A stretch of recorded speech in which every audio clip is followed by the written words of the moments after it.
I am overjoyed, but also exceptionally frustrated. I have fallen in love with Homicide Hunter Lieutenant Joe Kenda, which is an American TV series that looks at the homicides resolved by Lieutenant Joe Kenda.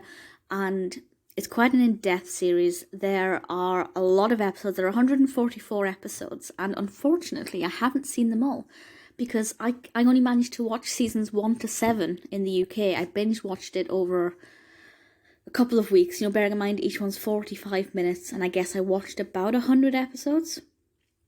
So that's a lot of minutes. And I got to the end of season 7 and realised there's nowhere in the UK that I could watch seasons 8 and 9.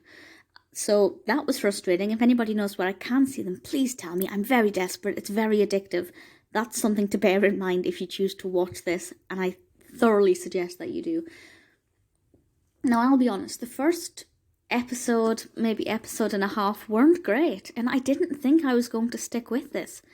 But I think the reason I didn't really gel with it immediately was the fact that I'd not heard of Joe Kenda. And because this is all about his cases, I think it takes a bit of time just to get to know who he is, what his personality is like, what his background's like, and where he is coming from. But once you very quickly kind of get used to that, it's so ridiculously gripping. Everything about this works, the way it's edited, the way the stories are told, the ratio of Kenda talking and, other people involved in the cases talking. It's just absolutely fantastic. And each episode is set in Colorado Springs, where Kenda was a lieutenant. He's a retired lieutenant now. And some of the episodes focus on just one case, if it's particularly in depth. And actually, I think the entirety of the first maybe 4 or 5 seasons were just about one case each. Some of the episodes later on have 2 cases in them if they're a little less complicated. And I did learn one thing very quickly, and that's the fact that guns are lethal. Now, granted, I already knew that, and we know that America is notorious for gun crime, but I'd say, and this is just a figure I'm plucking out of my head somewhere, but I'd say 70% of these cases are deaths caused by guns. Most of them intentional, some of them accidental. But that's a lot. And on the flip side, if this was filmed in the UK, I'd say maybe 10-15% would be caused by guns, and it really just highlights, why they really need to kind of straighten out their gun laws. But it's still really interesting. I didn't obviously know that much about guns. It's kind of one of my least favourite areas of crime. I'm not that bothered about ballistics, to be perfectly honest. But I learned quite a bit about the different guns, the different kinds, and, the kind of damage that different ones can cause, and also the damage done to the body, depending on where people are shot. So it's very informative, very factual. At the same time, with the reconstructions, it's very easy to visualise what went on and what happened. And the reconstructions are not cheesy. We get a lot of true crime documentaries that are really cheesy, but actually I think the reconstructions were really tasteful. And Marino plays Lieutenant Kenda, and the casting there is brilliant. I think he's great. It's nice that you have this one person playing Kenda throughout. For the most part, he did most episodes. You just learn to recognise his face. You see him, you know it's Kenda. And it's very easy to kind of feel like you're part of this. And it's not overly graphic. There are certainly not many crime scene photos or videos of CCTV. It's mostly reconstructions, but it does utilise what it has a couple of times. But for the most part, it's just kind of telling these stories with reconstructions and conversations from, family members, friends, people involved, the other detectives who remembered the incidents. And there's a lot of there's a really good variety. So as I said, a lot of them are gun crimes, but it's not just, robberies or street gangs and the Crips.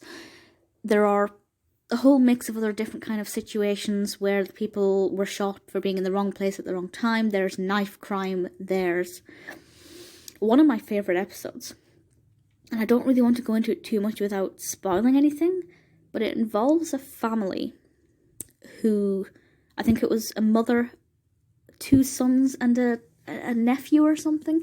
But anyway, they were all in this one house and they were all found dead. And why they were murdered, I thought why they were killed was a really interesting, unexpected way. And I found that a really interesting narrative because it was very different to the majority of the rest of them. But we do have a great variety there of crimes and victims, and it's really interesting to find out how Kenda kind of went about catching them. It goes back and forth a lot, so it doesn't just start with Kenda's first cases and then concludes or speeds towards his later cases. It goes back and forth quite a bit. And I think that works well, because we don't get to hear about Kenda's first ever case on the job until quite a few seasons in, and by that point we know him well, we understand what he believes in, we kind of feel his passion, and then we can look back to his origin, and I think that works much better than if we just started at day one and didn't really know who he was as a person or as a lieutenant, and kind of had to just feel this flashback and think it meant something. It's absolutely brilliant. I've learned a lot about Colorado Springs. I've learned that I don't really want to visit there anytime soon.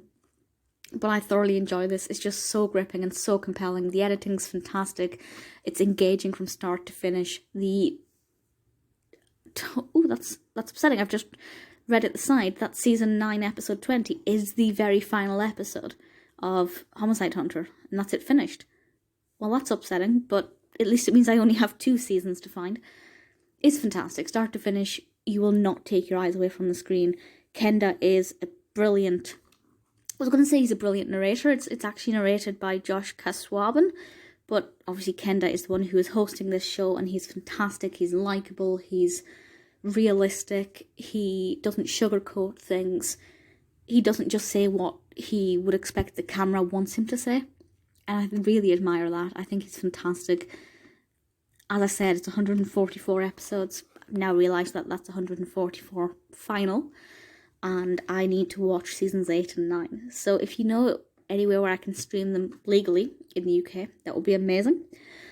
And I hope you get around to watching this. I watched it on Crime and Investigation on the Amazon Prime channel. You will be hooked. As I said, it took me a little while to get into it, maybe 1 or 2 episodes, but I persevered, and I guess that was one of the best decisions I ever made, because I'm completely in love with this show. Heartbreaking that I can't watch the rest of it, but as soon as possible I will. If you haven't seen Homicide Hunter and you like Joe Kenda's style when you kind of start watching it, I think you'll fall in love with it as well. And I say that as a promise. For me, it's one of the best shows I've seen in a very long time.